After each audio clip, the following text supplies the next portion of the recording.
Hello, we are back.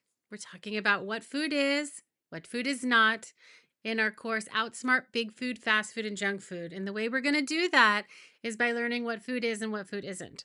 So we are now in section 4, and we are going over all the different kinds of food in the world. So first, we went over plant staples, things like potatoes, rice, wheat, corn, things like that. Then we went over meat staples, proteins such as beef, chicken, pork, fish, and seafood. And now we're going over dairy staples, which are very popular foods that are eaten all over the world that are byproducts of the animals that we've been studying.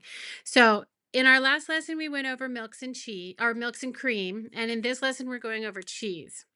So remember, all of these products that we are looking at in these 4 lessons come from animals. They come from mammals that produce milk to feed their babies, and these products are derived or made from that milk or that cream. Okay, dairy is a really high quality source of protein. Some people aren't don't tolerate dairy as well, so there's lots of different eating styles regarding dairy. But here in Sizzle Kids, our point is for you to know everything and then choose for yourself how you're going to eat. So, what we're talking about in this section is cheese. So, cheese, one of my favorite foods, cheese. The US produces the most cheese in the world. Of all the countries of the world, even famous countries famous for cheese like France, the US still produces the most cheese at a whopping 6 million tons of cheese per year. So that's a lot of cheese, not 6 million pounds, 6 million tons. Much, much more. So lots and lots of cheese. So, Germany, the country of Germany, is a far second. They produce 2.3 million tons per year. So, the United States produces 6 million tons. Germany produces 2.3 million tons. And then France, which is very well known for its gourmet cheeses, is third at 2 million tons. So France, 2 million tons of cheese per year. Germany in Europe, 2.3 million tons of cheese per year. And the US, a whopping 6 million. So 3 times as much almost. So lots and lots of cheese produced here in the United States. There are more than 1,800 types of cheese in the world, lots of different types of cheese. There are conventions all over the world with all the different kinds of cheese in them. There are cheese experts, people that spend their whole life just looking at the qualities of cheese, just the different kinds of cheese. So, cheese is a really big industry. It's a really cool food. I want you guys to know all about it. We're going to have lots of lessons on cheese itself when we get into cooking in Pillar 3. In Pillar 2, Be the Boss of Your Own Body, we're going to talk about how dairy works in the body, and you'll know a little bit more about cheese there. But really, it gets really fun in Pillar 3 with cooking when we start using all these foods to cook for ourselves and to use all these foods to help us to thrive and be healthy. So, cheese, let's look at some. All right, here we go. Here we go. Let's start way over here on the left hand side. Here's a bunch of different types of cheeses. Now, cheese comes from milk, it comes from any of the different milks that we've discussed already. So, cow's milk, sheep's milk, goat's milk, camel milk, donkey milk, all different kinds of milks. And there are lots of different ways of making cheese, but it all starts the same. It all starts with milk. So, the way that cheese is made, it's very artisanal, meaning that it's a very specialized process of how cheese is made, and you get some very, very gourmet cheeses based on the process that the cheesemakers use. So, generally speaking, we're just going to touch on how cheese is made here. And I know if anyone is listening that works in the cheese industry or is one of the gourmet chefs that makes cheese, there's a lot more to it than this, but this is the baseline. I want you kids to understand just the basics about cheese at this point. We'll go into it more when we do a whole course on cheese, which I'm definitely going to do for you because it's one of my favorite foods. So, the way that cheese is made, it's made by curdling the milk. So, they usually use lemon juice or vinegar, some kind of vinegar, to curdle the milk, which means to kind of sour the milk. And that separates what's called the curd, which is the solid part of the milk, from the whey, W H E Y, which is the liquid part of the milk. So the solid part of the milk is called the curd, cheese curd, and the liquid part of the milk is called the whey, whey, the whey. So the curd and the whey. And so the milk starts as regular milk from the animal, and then it's curdled using usually lemon juice or vinegar or some other agent. There's lots of different ways to curdle milk, and the solids separate from the liquids. And then the solids are then put through various processes to produce various different cheeses. So that's pretty much it. That's how you make cheese. If you look at the very top picture, you can see a chef making some what looks like mozzarella here, or some kind of a stretchy white cheese.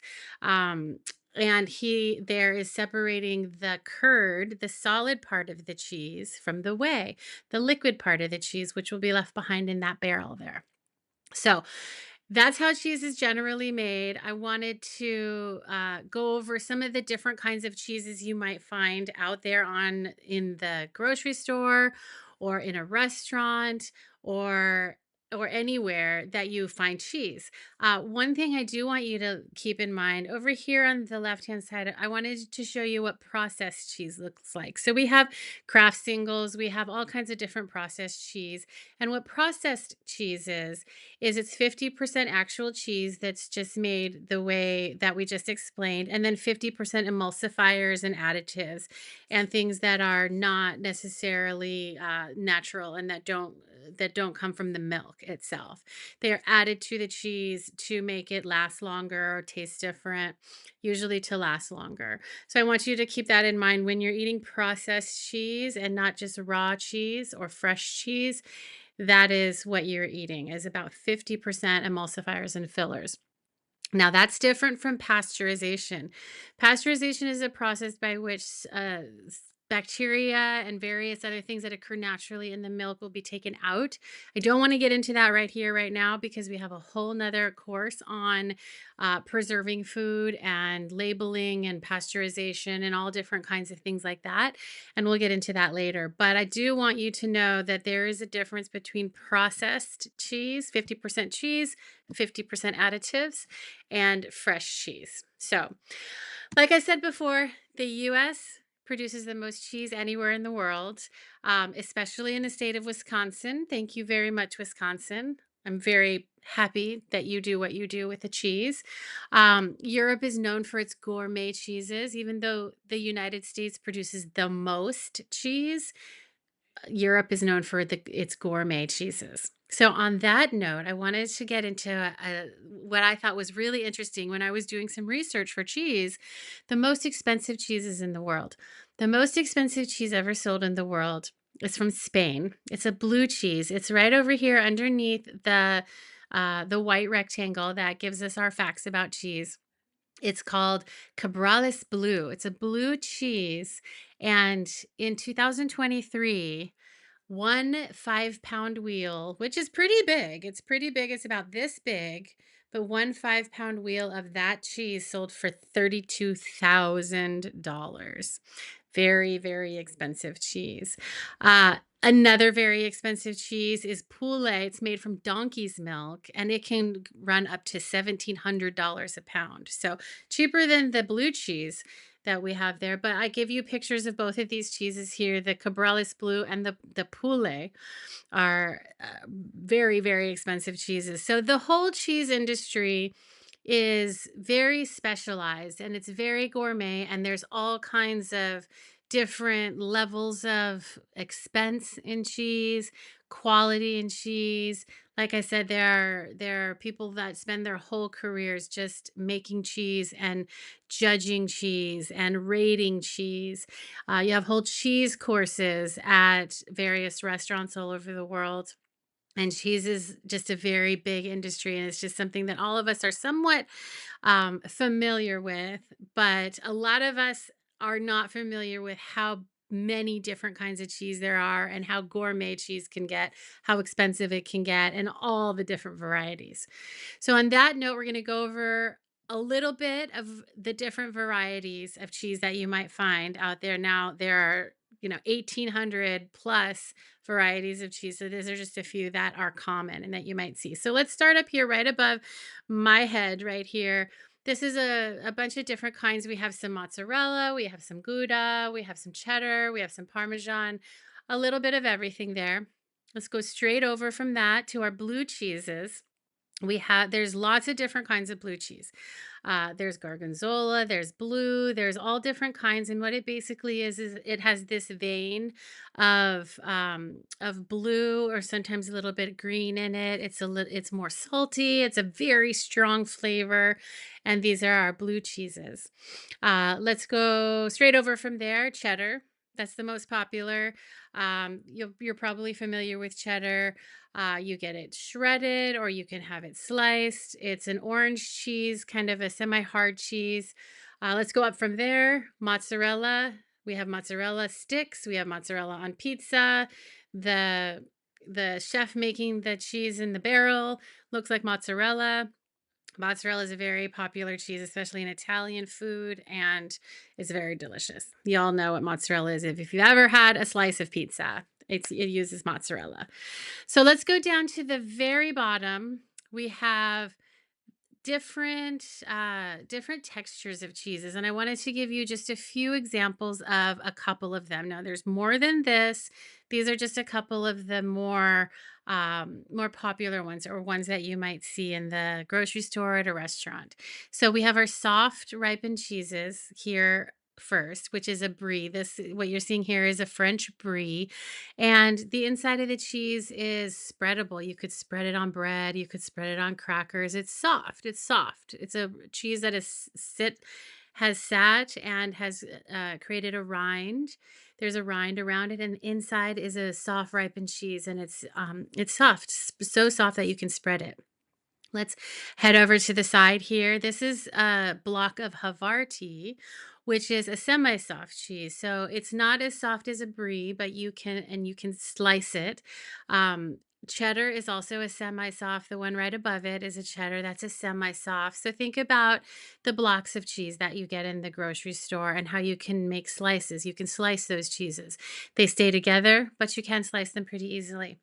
Now let's go over one more, and we've got our hard cheeses. And the most popular of all the hard cheeses is Parmesan. This is what a big block of Parmesan looks like. You can slice it, but it's going to be a little more crumbly and a little more hard. You need a bigger knife or a more sharp knife to cut it. And you can grate it, you can shred it, all kinds of different things. But these are hard cheeses. So we have our hard cheese, our semi soft cheese, and our soft ripened cheese here at the bottom. And like I said, there's, hundreds and hundreds and hundreds of types of cheese. And there's other categories of cheese than these, but these are some of the most common. If we go all the way over to the right here, I'm showing you fresh mozzarella and ricotta. So these are very soft cheeses. And this is a fresh mozzarella. You don't see this on your pizza quite as much as a processed mozzarella, but fresh mozzarella is used a lot in Italian cooking as well. It's very delicious. It's very mild and it's soft. It's very soft. Ricotta is the cheese that you'll see inside of a lasagna. If you've ever eaten lasagna and you have that little layer of cheese, it's very soft. It's spoonable. It's so soft. That's ricotta cheese. It's similar in what it looks like to mozzarella cheese, but they are different. Similar but different textures. So there's so many different varieties of cheese and so many different characteristics of cheese that we will get into more detail later on in some of the other courses. But here is a good foundation for you about what cheese is, where it comes from, some fun facts about expensive cheeses, countries that produce the most cheese, and all kinds of interesting things. So that's cheese for you. Remember, we're in our dairy staples. We learned about protein, meat staples, and we learned about plant staples. And now we're talking about dairy staples. So we've already talked about milk and cream. This is cheese. Next, we're going to talk about eggs. So I hope you enjoyed learning about cheese. I think most people love cheese. Again, it's a dairy product. Some people won't eat it because it's a dairy product and they don't like the way that they digest it. But if you do like cheese, usually you absolutely love it. So That's me. All right, we will get into more cheese later when we're cooking together, and I will see you over in eggs.